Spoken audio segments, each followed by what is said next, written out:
Salut à tous, c'est BizBiz. Alors aujourd'hui l'épisode 890 du Zappimage. On commence directement avec Zlatan Ibrahimovic. On peut voir qu'une statue à l'effigie de Zlatan va être inaugurée le 8 octobre prochain à Malmö en Suède. Elle mesurera 2,70 m et pèsera près de 500 kg. Donc Malmö, c'est le premier club de Zlatan avant qu'il perce dans le football. Donc il aura une statue dans cette ville. Ensuite officiel, Deliveroo devient partenaire du Paris Saint-Germain jusqu'en 2022. Les supporters parisiens pourront se faire livrer leur repas à leur place lors des matchs au Parc des Princes. Donc Deliveroo, en fait, c'est le plus grand rival de Uber Eats et Uber Eats est partenaire avec l'équipe de l'Olympique de Marseille et Deliveroo est partenaire avec l'équipe du PSG. Donc on peut voir que voilà, les deux clubs sont partenaires avec les deux sociétés de livraison ennemies. Ensuite, on va parler de Paulo Tonietto, c'est l'agent de Thiago Silva. Il a dit: aujourd'hui, nous ne pensons pas à une prolongation. La fin de son contrat ne nous gêne pas et nous n'avons pas de réunion prévue avec le club parce que la fin du contrat de Thiago Silva du côté du Paris Saint-Germain, c'est en juin 2020, donc l'année prochaine. Donc si le PSG propose pas de contrat à Thiago Silva ou si le joueur veut plus continuer avec le Paris Saint-Germain, donc il pourrait quitter l'équipe libre l'été prochain.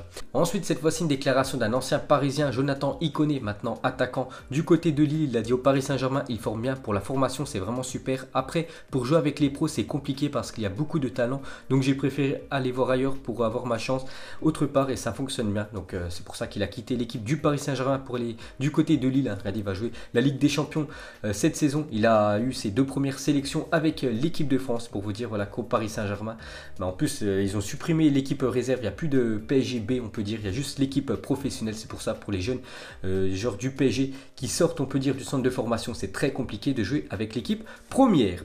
Et pour finir avec le Paris Saint-Germain et les jeunes, le même constat pour Nkunku. Il a dit: le PSG est un très grand club. Après, c'est vrai que pour les jeunes c'est un peu plus compliqué de réellement s'imposer au Paris Saint-Germain. Certains jeunes comme moi préfèrent aller jouer ailleurs pour prendre de l'expérience. Donc lui il est parti du côté de l'Allemagne. Ensuite on continue avec un ancien parisien. Donc le Paris FC s'intéresse à l'ancien monégasque Jérémy Ménez, 32 ans. Le joueur qui est libre depuis peu serait intéressé. Les prétentions salariales de l'ancien international français seraient néanmoins un frein. Donc lui en fait il a quitté le club América au Mexique où il touchait un très bon salaire. On peut voir qu'actuellement il est sans club, il peut signer où il veut, Jérémy Ménez. Donc il a 32 ans.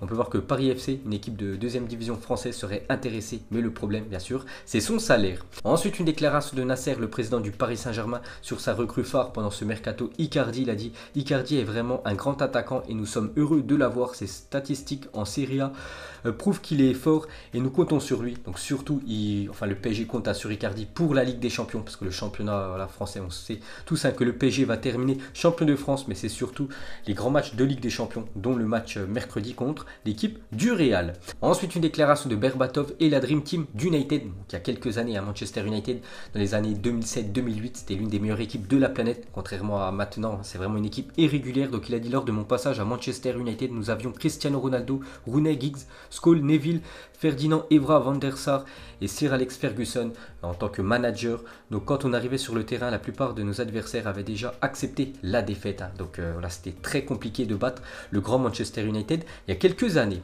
Et pour finir avec Manchester, donc le superbe hommage de Sir Alex Ferguson à Cristiano Ronaldo. Il a dit: je regarde en arrière, je vois ce jeune de 17 ans arriver à Manchester United et aujourd'hui je vois à quel point tu as progressé en tant qu'homme et en tant que sportif. Ça a été un immense plaisir de t'avoir connu, d'avoir travaillé avec toi et de voir tous ces progrès accomplis. Le respect sera éternel entre ces deux-là. Il y a beaucoup de respect entre CR7 et Sir Alex Ferguson, l'ancien coach de Manchester United. C'est quand même lui qui l'a sorti de l'équipe du Sporting pour qu'il vienne du côté de Manchester United et pour qu'après il fasse une carrière magnifique. Ensuite, une déclaration de Jean-Lucas, nouvelle recrue de l'équipe de l'Olympique Lyonnais pendant ce mercato. Donc il a dit: le football en France est bien plus rapide. Ici au Brésil, on a l'opportunité de garder le ballon. Là-bas, c'est contrôle-passe. Il faut jouer en 2 touches de balle. C'est ce que m'enseigne Silvinho. Donc voilà, il peut voir la comparaison entre le championnat français et le championnat brésilien. Il dit que dans le championnat français, ça va beaucoup plus vite que dans le championnat brésilien. Ensuite, une déclaration de Lucas Hernandez. Il a dit: tout a été très vite pour moi. Il y a 1 an et demi, personne ne me connaissait en France. Il y a 1 an et demi, je n'aurais jamais cru qu'un club puisse payer 80 millions d'euros pour moi. Donc après, il a fait une saison énorme quand même la saison dernière avec l'équipe de l'Atlético. Il a aussi gagné la Coupe du Monde. C'est pour ça que son prix a monté en flèche. Et c'est vrai que l'équipe du Bayern a mis une grosse somme pour pouvoir l'acheter. Et pour finir avec Hernandez, il a dit: à mon avis, 80 à 90% des Français qui suivent le football savent qui je suis. Aujourd'hui, lorsque je rends visite à ma famille, c'est parfois la cohue à l'aéroport de Mulhouse avec les enfants. enfants, c'est à mon tour de faire plaisir aux petits. Donc maintenant, hein, tout le monde le connaît, Lucas Hernandez. Ensuite, une déclaration de Paul Scholes, ancienne légende de l'équipe de United. Donc il a fait une déclaration sur Messi, il a dit: je n'ai pas honte de le dire, lors de notre match face à Barcelone, j'essayais tout le temps de m'éloigner de la zone qu'occupait Messi pour éviter de me retrouver en 1 contre 1. Face à lui, il était instable et dégageait une telle énergie, c'était insupportable. Lionel Messi est tout simplement le meilleur joueur de tous les temps. Donc voilà ce qu'a dit un Paul Scholes. Il essayait de ne pas avoir de 1 contre 1 contre Lionel Messi parce qu'il était tellement fort qu'à chaque fois, bien sûr, il est à la ramasse, hein, le joueur de Manchester United. Donc voilà une belle déclaration envers Léo Messi. Ensuite, pour continuer avec Léo Messi, donc il a fait une déclaration sur Cristiano Ronaldo. C'est très rare, hein. Donc Ronaldo, il y a quelques semaines, avait fait une déclaration sur Messi. Il avait dit: s'il veut dîner ensemble, il n'y a pas de souci. Et Messi en fait a répondu, il a dit: je ne sais pas s'il y aura un dîner. Chacun de nous a sa propre vie et ses propres engagements, mais j'accepterai évidemment l'invitation. Donc voilà, si CR7 propose une invitation à Messi, bien sûr ira dîner avec lui. Ensuite, on continue avec un autre joueur du FC Barcelone. Donc lui, c'est vraiment l'avenir, hein. C'est Ansu Fati, 16 ans, Barcelone, natif de Guinée-Bissau, aurait décidé de rejoindre favorablement aux appels du pied de la sélection espagnole malgré un fort intérêt du Portugal. Donc c'est vrai que c'est une pépite, hein.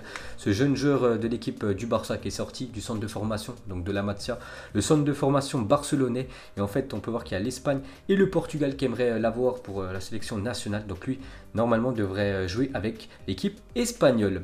Ensuite, regardez la une journal Mundo Deportivo aujourd'hui et ça parle de Neymar comme d'habitude et aussi Kylian Mbappé. Donc c'est marqué Neymar ou Mbappé en titre au sein du Barça. Se discute l'idée de placer une offre aux Français plus jeune que Neymar, c'est vrai qu'il est beaucoup plus jeune, hein, Mbappé, et sans blessure et qui ne gênera aucune division dans le club et les supporters. Parce qu'on sait qu'il y a quelques supporters quand même du Barça qui ne voulaient pas voir quand même Neymar arriver du côté du FC Barcelone après ce que Neymar a fait il y a quasiment 2 ans. Donc ils préfèrent peut-être signer l'année prochaine le jeune crack français. Ensuite, pour continuer avec les pépites dans le football, on continue avec Dortmund a fait la plus belle affaire de ces dernières années en recrutant Jadon Sancho. Donc le club allemand réussit à faire signer la pépite anglaise de Manchester City le dernier jour du mercato 2017 pour seulement 8 millions d'euros. Donc 8 millions d'euros, hein, c'est très peu bien sûr. Surtout il a explosé, hein, ces dernières années Jadon Sancho. Donc depuis, il fait le bonheur du Borussia Dortmund et de l'équipe nationale anglaise. Donc il est aujourd'hui estimé à 150 millions d'euros. Donc City l'avait vendu 8 millions d'euros et maintenant il pourrait coûter 150 millions d'euros. Donc c'est tout bénef pour l'équipe de Dortmund. Ensuite, on vous présente le jeune fake Bolka, 21 ans. Il est le footballeur le plus riche du monde, loin devant Messi, Ronaldo ou même Neymar. Donc il joue avec la réserve de Leicester et n'a toujours pas joué la moindre minute avec l'équipe professionnelle de Leicester. Donc Fake est le neveu du sultan de Brunei, dont la fortune est estimée à 17 milliards d'euros. Donc ça fait beaucoup d'argent. Donc pour l'anecdote, son père a fait venir Michael Jackson pour son 50e anniversaire contre un chèque de 14 millions d'euros. Il possède dans son garage plus de 2300 voitures, hein, des Bentley, Ferrari et Rolls-Royce. Donc c'est lui le footballeur le plus riche de la planète. Ensuite, une déclaration de Dani Ceballos, nouveau joueur de l'équipe de Arsenal. Donc il est prêté par l'équipe du Real pendant une saison du côté de l'Angleterre. Il a dit: nous avons une très bonne équipe compacte et les trois de devant font vraiment la différence. Donc Aubameyang, Lacazette et Nicolas Pepe. On peut comparer Aubameyang au Cristiano Ronaldo du Real Madrid dans le sens où il joue vraiment pour marquer. Il est très important pour nous, fondamental. Donc voilà ce qu'a dit Dani Ceballos sur Aubameyang. Donc il compare à Cristiano Ronaldo parce qu'Aubameyang, chaque match, il a l'envie de mettre des buts. Et pour finir avec le milieu espagnol, cette fois-ci, il a parlé de Alexandre Lacazette. Pour moi, est le meilleur joueur. Il comprend parfaitement le jeu et il est à 100%. Il va nous donner énormément. Donc voilà, Ceballos, il est vraiment conquis par ses nouveaux coéquipiers. Ensuite, une déclaration de Felipe Luis sur Antoine Griezmann, 2 anciens joueurs de l'Atlético Madrid. Il a dit: il fallait qu'il sorte de sa zone de confort après tant d'années à l'Atlético. On l'a tous compris et on devait se souvenir de lui avec beaucoup d'affection car il a été le meilleur. C'est vrai que ces dernières années, c'était vraiment un élément important, Antoine Griezmann, et ça a été une grande perte. Mais bon, pour l'instant, Félix le remplace très bien. Ensuite, une déclaration de Arsène Wenger, ancien coach de l'équipe de Arsenal. Donc il a fait une déclaration sur Mohamed Salah. Ressemble à Messi, mais il doit encore trouver la régularité de Messi. Je le trouve aussi bon finisseur, mais Léo est un produit complet. Il sait aussi offrir la passe finale et Salah est un peu obsédé par le but aujourd'hui. C'est vrai que Mohamed Salah veut tout le temps marquer. Rien que le dernier coup, je vous ai montré une photo où il aurait pu faire la passe à Mané qui était tout seul. Il a préféré faire une frappe, Mohamed Salah. Donc voilà la déclaration de Wenger sur lui. Et pour finir avec l'attaquant égyptien, donc Salah pourrait être intéressé pour changer d'air l'année prochaine. Donc le joueur se dit prêt à quitter Liverpool si le FC Barcelone, le Real Madrid ou la Juventus présente une proposition difficilement refusable. Donc on peut voir que ça pourrait être la dernière année quand même de Mohamed Salah du côté de Liverpool. Bon, après il a fait le tour, hein, il a tout gagné. C'est vrai qu'il ne manque plus que la première ligue peut-être cette saison pour Mohamed Salah. Mais l'année prochaine il pourrait changer de championnat. Ensuite, jeter un coup d'œil au nouveau 3e maillot de l'équipe de l'Atlético Madrid. Donc Donc avant-hier, j'ai montré le nouveau troisième maillot de l'équipe du Barça qui est vert. Donc cette fois-ci, c'est le maillot de l'équipe de l'Atlético Madrid hein, qui sera bleu. Ensuite, des nouvelles de Palerme qui a été relégué en D4 cet été malgré cette descente. 17 000 supporters ont assisté au premier match à domicile du club en D4 du jamais vu à ce niveau en Italie. Donc c'est niveau CFA on peut dire.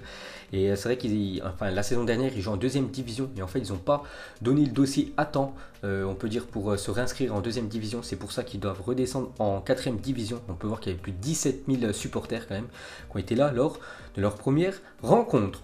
Ensuite, une déclaration de Gonzalo Higuaín, il a dit changer de numéro était mon choix. J'ai décidé de changer parce que c'est le jour où ma fille est née. C'est une décision du cœur pour le moment, cela me porte chance. C'est vrai qu'il fait un bon début de saison pour l'instant. Gonzalo Higuaín qui a été buteur avec l'équipe de la Juventus et il a changé son ancien numéro 9 avec son nouveau numéro qui est le 21. Ensuite, une déclaration de Andrea Pirlo, il a dit beaucoup disent que je méritais au moins un ballon d'or.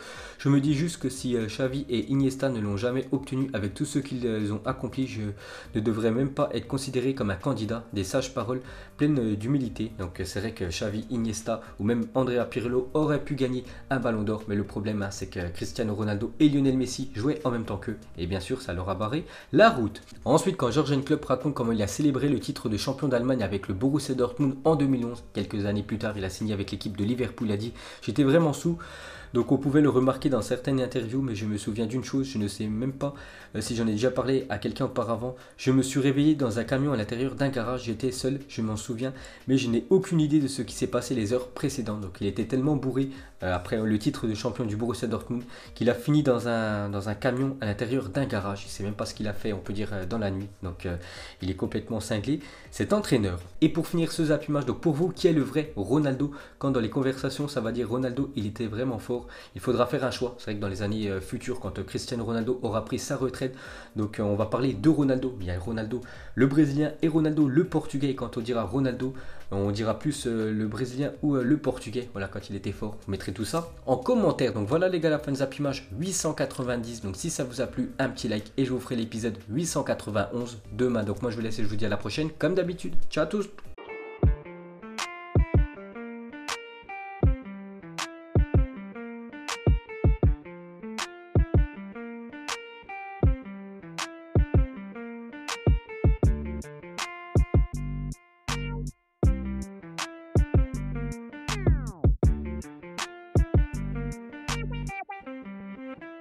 Narco